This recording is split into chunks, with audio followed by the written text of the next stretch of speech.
নমস্কার বন্ধুরা, আমরা তারাপীঠে এসে আমরা সাইট সিনগুলো আজকে করছি। সাইট সিন করতে করতে আমরা অনেকগুলো মন্দির অলরেডি দর্শন করে ফেলেছি। এখন আমরা এসেছি সংকটমোচন হনুমান মন্দির। দেখুন, সংকটমোচন হনুমান মন্দির একটা অসাধারণ, একটা ফিলিংসফুল, পাওয়ারফুল জায়গা। যে রামচন্দ্রের সেই হনুমান মন্দিরের সামনে আমরা এখানে চলে এসেছি। এটা হচ্ছে তারাপীঠের সাইট সিন। তো আমরা এখন ওই মন্দিরটা পুরো দেখাবো, বিগ্রহ দেখাবো, এবং অসাধারণ সুন্দর এত বড় একটা হনুমান মন্দির আমি সাধারণভাবে দেখি না যে হনুমান মন্দির এত বড় হতে পারে, সেটাই তারাপীঠেই রয়েছে। তো যাই হোক, আপনাদের দেখাবো। অনেকেই বজরংবলীর ভক্ত রয়েছেন, তাদের খুব ভালো লাগবে। তো এই মন্দিরটা অসাধারণ লেগেছে। আমি এখন বিগ্রহটা দেখাবো। বিগ্রহটা অনেক বড়। থ্যাংক ইউ পাপিয়া, তোমার কেমন লাগছে তারাপীঠ এসে? Thank you so much. বন্ধুরা, আমরা এখন সংকটমোচন মন্দিরটা আপনাদের দেখাবো। সংকটমোচন মন্দির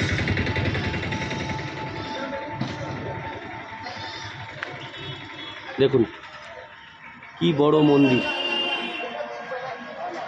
দেখুন, অসাধারণ মন্দিরের বিগ্রহ অনেক বড়। সংকটমোচন হনুমান,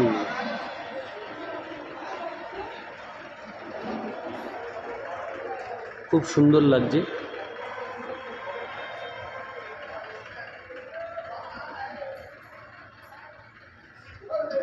সংকটমোচন হনুমান মন্দির।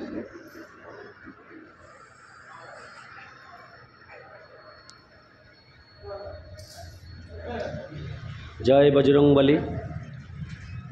এখানে বিষ্ণু রয়েছেন, চক্রধারী নারায়ণ। এই দেখুন, চক্রধারী নারায়ণ রয়েছেন এখানে। হ্যাঁ, অনেক বড়।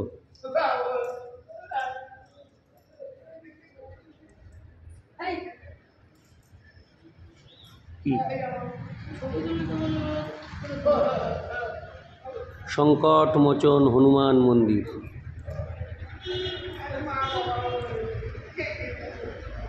এখানে যে সিনটা দেখতে পাচ্ছি, অন্নপূর্ণা দেবী ভিক্ষা দিচ্ছেন মহাদেব দেবাদিদেব মহাদেবকে। দেখুন, সেই সিনটা এখানে রয়েছে। মধ্যে রয়েছেন সংকটমোচন হনুমানজি এবং পাশে রয়েছেন চক্রধারী নারায়ণ। অসাধারণ একটা মেলবন্ধন, সুপার লাগলো।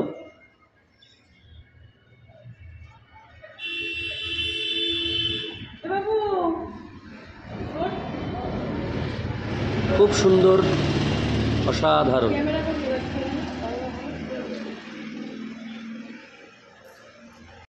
সংকটমোচন হনুমান মন্দির, তারাপীঠ, নেয়ার তারাপীঠ, সংকটমোচন হনুমান মন্দির।